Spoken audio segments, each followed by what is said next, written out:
أعوذ بالله من الشيطان الرجيم. بسم الله الرحمن الرحيم. يسبح لله ما في السماوات وما في الأرض الملك القدوس العزيز الحكيم. هو الذي بعث في الأميين رسولا منهم يتلو عليهم آياته ويزكيهم ويعلمهم الكتاب والحكمة وإن كانوا من قبل لفي ضلال مبين وآخرين منهم لما يلحقوا بهم وهو العزيز الحكيم. ذلك فضل الله يؤتيه من يشاء والله ذو الفضل العظيم.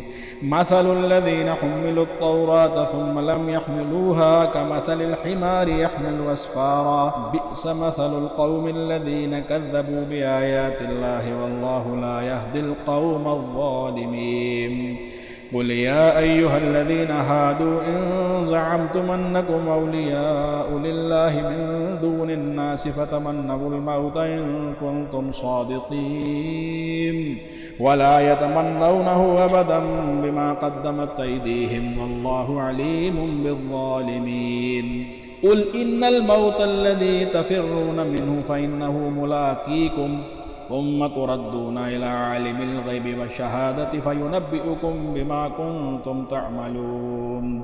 يا أيها الذين آمنوا إذا نودي للصلاة من يوم الجمعة فاسعوا إلى ذكر الله وذروا البيع ذلكم خير لكم إن كنتم تعلمون. فإذا قضيت الصلاة فانتشروا في الأرض وابتغوا من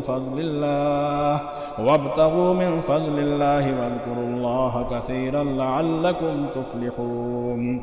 وإذا رأوا تجارة أو لهوا انفضوا إليها وتركوك قائما قل ما عند الله خير من اللهو ومن التجارة والله خير الرازقين. صدق الله العظيم.